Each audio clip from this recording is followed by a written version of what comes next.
അടുത്തായിട്ട് van Hoff factor എന്താണെന്ന് നോക്കാം. എന്താണ് van Hoff factor? In 1880 van Hoff introduced A factor. ആ ഫാക്ടറിനെ നമ്മൾ വിളിക്കുന്ന പേരാണ് വാൻ ഹോഫ് ഫാക്ടർ അഥവാ small letter I. Small letter I ഉപയോഗിച്ചിട്ടാണ് ഈ വാൻ ഹോഫ് ഫാക്ടറിനെ നമ്മൾ ഡിഫൈൻ ചെയ്യുന്നത്. ഈ വാൻ ഹോഫ് ഫാക്ടറിൻ്റെ ഉദ്ദേശം എന്താണ്? It gives the idea about the extent of dissociation or association. നമ്മൾ കണ്ടു മിക്കവാറും സൊല്യൂട്ട് മോളിക്യൂൾസ് എല്ലാം അസോസിയേഷൻ അല്ലെങ്കിൽ ഡിസോസിയേഷൻ സംഭവിക്കുന്നു. ഇത്തരത്തിൽ അസോസിയേഷൻ ഓർ ഡിസോസിയേഷൻ സംഭവിക്കുന്ന സൊല്യൂട്ട് പാർട്ടിക്കിൾസിൽ എത്രത്തോളം എക്സ്റ്റെൻറ്റ് അസോസിയേഷനും ഡിസോസിയേഷനും സംഭവിച്ചിട്ടുണ്ട് എന്ന് മെഷർ ചെയ്യാൻ വേണ്ടി നമ്മൾ ഉപയോഗിക്കുന്ന ഒരു ഫാക്ടറാണ് van Hoff factor. Van Hoff ഫാക്ടറിനെ സ്മോൾ ലെറ്റർ ഐ എന്ന് പറയുന്ന ടേം ഉപയോഗിച്ച് നമുക്ക് ഡിഫൈൻ ചെയ്യാം. എന്താണ് ഈ വാൻ ഹോഫ് ഫാക്ടർ എന്നുകൊണ്ട് ഉദ്ദേശിക്കുന്നത്? It is the ratio of experimental value of the colligative property to the calculated value of the colligative property. എന്താണ് ഐ എന്ന് പറഞ്ഞു കഴിഞ്ഞാൽ? ഐ എന്ന് പറയുന്നത് ഒബ്സർവ്ഡ് കൊളിഗേറ്റീവ് പ്രോപ്പർട്ടി അല്ലെങ്കിൽ എക്സ്പെരിമെൻ്റൽ കൊളിഗേറ്റീവ് പ്രോപ്പർട്ടിയും it is to the ratio of experimental value of colligative property to the calculated value of colligative property.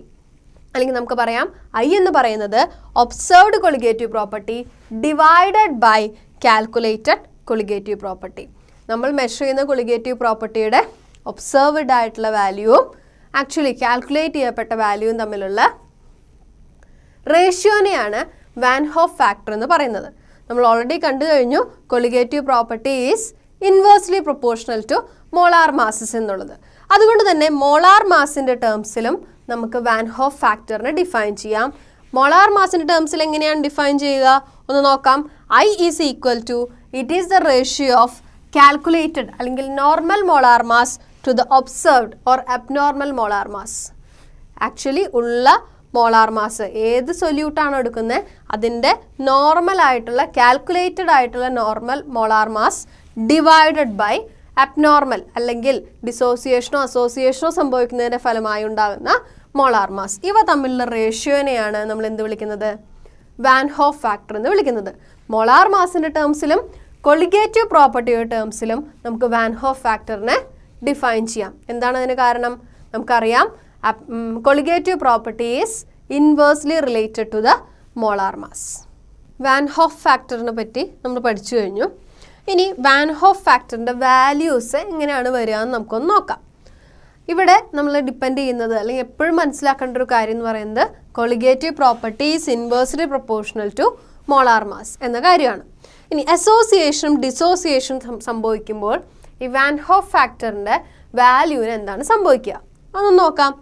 ഇനി അസോസിയേഷനാണ് സംഭവിക്കുന്നതെങ്കിൽ നമുക്കറിയാം molar mass being more than the നോർമലായി കിട്ടുന്ന മോളാർ മാസിനേക്കാളും കൂടുതലായിരിക്കും ആ ഒരു സൊല്യൂട്ടിൻ്റെ മോളാർ മാസ്.